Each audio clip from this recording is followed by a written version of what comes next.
Hombre de 72 años que asiste a su control periódico por enfermedad diagnosticada y manejada por hematología desde hace 3 años. El paciente dice no saber de su enfermedad actual. El siguiente es el resultado del hemograma y los hallazgos de sangre periférica se muestran en las microfotografías correspondientes. Entonces, igual, tenemos un paciente con leucocitosis marcada a expensas de una linfocitosis absoluta y una linfocitosis relativa. Tiene anemia, un paciente anémico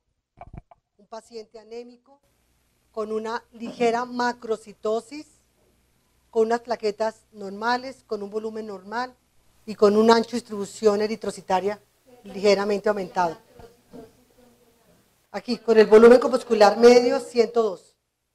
No sé si ustedes se pudieran dar cuenta que a muchas de las personas que me pusieron anemia normocítica, yo se las valí, porque esto está muy cercano a la realidad.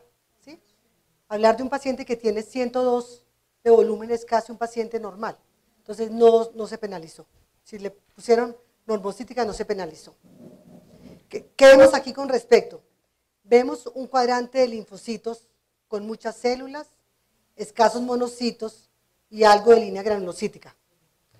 Ustedes, recordemos el dispersograma de la primera diapositiva, ¿se acuerdan? Que a pesar de que había monocitos, estas células, el equipo no las ubicó dentro de monocitos. ¿Por qué no las ubicó? A ver. Primero, por el tamaño y segundo, porque eran muy granulares. Entonces, el software de este equipo piensa que si son tan granulares, pues no son monocitos, sino son de la línea granulocítica. Entonces, por eso es que veíamos aquí la zona de cohete. Y aquí que estamos viendo, es decir, esta forma de los linfocitos tiene como células anormales, ¿cierto? Y no hay células abajo en la parte inferior del dispersograma. Listo. ¿Qué vemos desde el aumento de 40X? Vemos un paciente que tiene mucha cantidad de células mononucleares,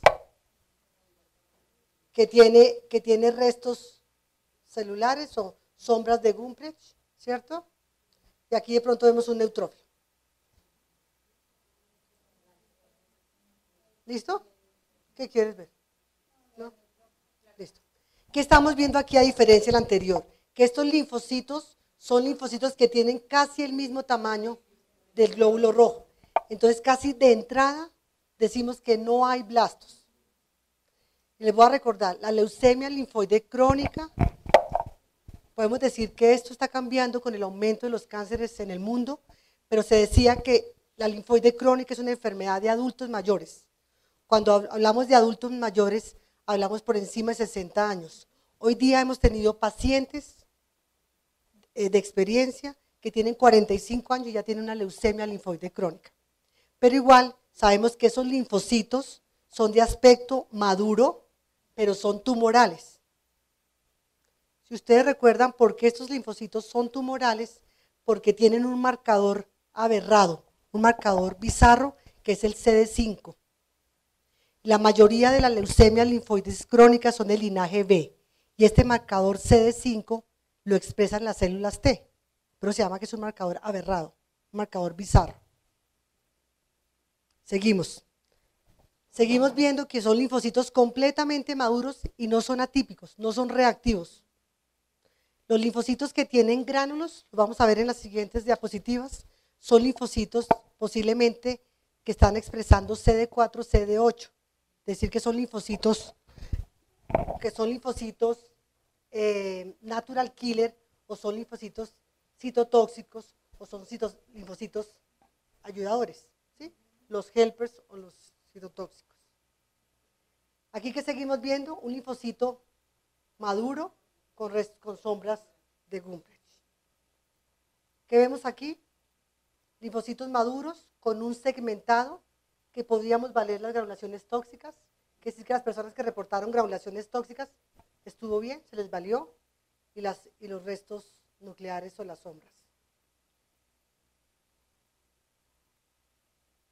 Recordemos que el linfocito maduro puede tener nucleolo, sin que eso le dé que sea atípico o que sea reactivo o que sea blasto. ¿Por qué los linfocitos pueden tener nucleolo? Pueden tener nucleolo porque el producto final de un linfocito del linaje B, ¿cuáles son? Los plasmocitos. Y los linfocitos T pueden perder receptores de membrana y volver a ser progenie, volver a ser blastogénesis. Entonces es normal encontrar un linfocito con un nucleolo presente. Aquí está la tabla. Aquí está lo que va. Bueno, linfocitos. Perdón, linfocitos. No sé qué color quedó aquí, no sé. Sería azul, no sé. De pronto sería el 77, bueno, pero aquí. No, aquí es que no sé por qué está acá esto. Los linfocitos aquí están. El 77% dijo que eran linfocitos. Que el 100% dijo que eran linfocitos, perdón. El 100% marcó leucocitosis, es que hasta ahí estábamos bien. Pero miren entre los aciertos y los desaciertos. El 40% le reportó a estos linfocitos blastos. Esto lo dice la literatura y lo digo como persona que he trabajado mucho en hematología. El 99.9% de los pacientes con leucemia linfoide crónica no se les ven blastos, ni siquiera en la médula ósea. Todo lo que observamos son linfocitos de aspecto maduro. El hecho que el paciente tenga una leucemia linfoide crónica, no observamos blastos. Entonces, ¿cómo quedó este médico? Si alguna lo hubiesen reportado, los blastos del 40%. Entonces, simplemente ese médico, si es un hematólogo, podría decir, o esa leucemia me viró, que es el 0.001% que viran, que se transforman a leucemias agudas, o simplemente el paciente está haciendo una segunda leucemia, una segunda neoplasia. O tercero, ya saben lo que nos dicen cuando reportamos mal, ¿no? Yo creo que dijeron tal vez eso. Entonces, a ver, ¿alguna pregunta en cuanto a los aciertos y desaciertos de estos dos casos? ¿Les quedó claro? Esos linfocitos que habían, que eran linfocitos maduros, tumorales, sí, pero no blastos. Vamos a retomar esta diapositiva porque es que tenemos toda la razón de equivocarnos, tenemos toda la razón de confundirnos, porque vamos a comenzar que después de la concepción, más o menos entre la cuarta y la sexta semana de concepción, se empiezan a formar las primeras células totipotenciales hematopoyéticas que reciben el nombre de AOM, de A de aorta, G de gónada y M de mesonefros. Una vez formada esta célula totipotencial primitiva, ¿a dónde se va? Al saco vitelino, al hígado, a la aorta. Aquí no podemos ver el vaso. Y esta es nuestra placenta. Recordemos que el saco vitelino comienza haciendo su formación a través desde el mesodermo, cuando se empieza a diferenciar. Entonces, nosotros ya podemos hablar de células totipotenciales primitivas desde la cuarta semana del embarazo. Entonces, fíjese que el tronco es común para todas. Por eso a veces nos cuesta trabajo diferenciar las células. Aquí para seguirles dando, entonces esas células totipotenciales no solamente se están anidando en el saco vitelino, sino se anidan también en el vaso, en el hígado y en la médula ósea.